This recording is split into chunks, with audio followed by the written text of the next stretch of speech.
Shifting focus and coming back to the domestic headlines, a big development is coming in from down south from the state of Karnataka. It's Congress versus Congress over vote chori claims.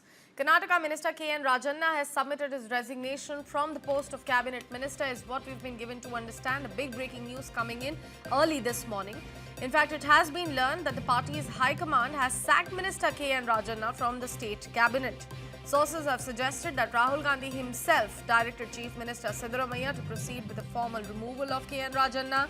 The move follows Rajanna's controversial quote-unquote vote chori remarks, comments that embarrassed the government and sparked a public row with Deputy Chief Minister D.K. Shivakumar.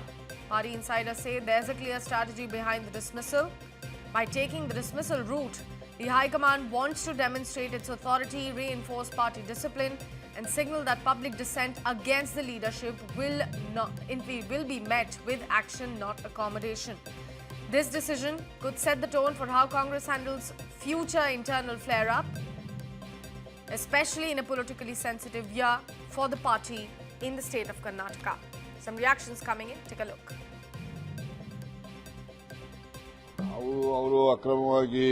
ಇವನ್ನೆಲ್ಲ ಮಾಡಬಾರದನ್ನೆಲ್ಲ ಮಾಡಿ ವೋಟ್ಗಳನ್ನ ಬದಲಾವಣೆ ಮಾಡಿಕೊಂಡು ಪ್ರಧಾನಮಂತ್ರಿ ಆಗಿದ್ದಾರೆ. ಅದು 100% ಸತ್ಯ, ಅದರಲ್ಲಿ ಎರಡನೇ ಮಾತಿಲ್ಲ. ಆದ್ರೆ ನಮಗೆ ಡ್ರಾಫ್ಟ್ ಎಲೆಕ್ಟ್ರಲ್ ರೋಲ್ಸ್ ಅನ್ನ ಪಬ್ಲಿಷ್ ಮಾಡಿದಾಗ ನಾವು ನೋಡ್ಕೋಬೇಕೋ ಬೇಡಪ್ಪ, ನಾವು ನೋಡ್ಕೋಬೇಕೋ ಬೇಡ. ಹಾಗಾಗಿ ಅಲ್ಲಿ ಮಾದೇಪುರದಲ್ಲಂತೂ ಮೋಸ ಮಾಡಿರೋದು ನಿಜ. ನಾವು ಅವರು ಡ್ರಾಫ್ಟ್ ಎಲೆಕ್ಟ್ರಲ್ ರೋಲ್ಸ್ ಅನ್ನ ಪಬ್ಲಿಷ್ ಮಾಡಿದಾಗ ನಾವು ಅಬ್ಜೆಕ್ಷನ್ ಹಾಕಬೇಕಾಗಿದೆ, ಅದು ನಮ್ದು ಜವಾಬ್ದಾರಿ ಇರ್ತದೆ. ಅವಾಗೆಲ್ಲ ಸುಮ್ಮನಿದ್ದು ಈಗ ನಾವು ಹೇಳ್ತಾ ಇದ್ದೀವಿ. ಆಯ್ತು, ಈ ಒಂದು ಘಟನಾವಳಿಗಳನ್ನೇನು ನಡೆದಿರೋದನ್ನ ಇವತ್ತು ಪ್ರಚಾರ ಇದೆಲ್ಲ ಮಾಡಿದೀವಿ ನಾವು ರಾಹುಲ್ ಗಾಂಧಿ ಅವರ ನೇತೃತ್ವದಲ್ಲಿ. ಮುಂದಕ್ಕೆ ನಾವು ಎಚ್ಚರಿಕೆಯಿಂದ ಇರಲಿಕ್ಕೆ ಒಂದು ಮಾರ್ಗಸೂಚಿ ಅಂತ ನಾನು ಬಯಸ್ತೇನೆ. Minister KN. Rajanna is totally false. He doesn't know. My chief minister will reply to it and my party high command will reply to it. My party, Delhi, and the chief minister will react to it. आज K. N.. Rajanna Karnataka का सहकारी मंत्री इस्तीफा दिया है। मैं कांग्रेस को पूछना चाहती हूं, उसका इस्तीफा क्यों लिया है आप सत्य को सामना नहीं कर पाते हैं। राजन्ना जी ने सत्य बोला था, सरकार आपका था 2024 लोकसभा इलेक्शन में, अधिकारी लोग आपका था, आप ही चुनाव, आपका अधिकारी लोग चुनाव लिस्ट को देखा था। कौन झूठ बोलते हैं, झूठ फैलाते हैं, पार्लियामेंट का अंदर भी झूठ, बाहर भी झूठ, झूठ बोलने वाले को अधिकार मिलता है। ये कांग्रेस है, ये राष्ट्रीय कांग्रेस है।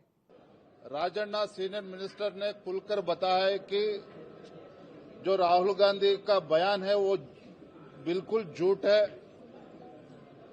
जो वोटर लिस्ट में लफड़ा हुआ है वो कांग्रेस के कार्यकाल में हुआ है। ये सच बात खुद राजन्ना ने बयान दिया है, लेकिन वो सच सुनने में राहुल गांधी को थोड़ा ज्यादा तकलीफ हुआ है। इसलिए राहुल गांधी जी ने सिद्धरामैया को इंस्ट्रक्शंस देख के मिनिस्टर राजन्ना उसका तुरंत इस्तीफा लिया है मंत्री पद से। I'll tell you. The resignation of K.N. Rajanna shows that there is no place for truth in Congress. K.N. Rajanna had told the truth that, and nobody can deny that all these things are done during our regime. All the voters list has been prepared during our regime, and we had not raised any objection then. And what is the point in raising objection now? He had told nothing but the truth. That's why he has been axed. Congress party के अंदर लोकतंत्र है ही नहीं। सच बोलेगा तो आप party छोड़ना पड़ेगा, इस्तीफा देना पड़ेगा। क्या हालत हुई राजन्ना को, उन्हें एसटी लीडर, कोऑपरेटिव लीडर भी है, एसटी कम्युनिटी का नेता भी है और उसके साथ साथ कोऑपरेटिव लीडर भी है। उन्हें एक सच बोला, क्या बोला? वोटर लिस्ट में एडिशन डिलीशन करना स्टेट गवर्नमेंट का काम है, हम नहीं देखा है। उसके दूसरों के ऊपर उंगली दिखाएगा तो उसकी गलती नहीं है, ऐसा सच बोला। ऐसा सच बोलने के वजह से उन्हें मंत्री पद से उनको हटाया।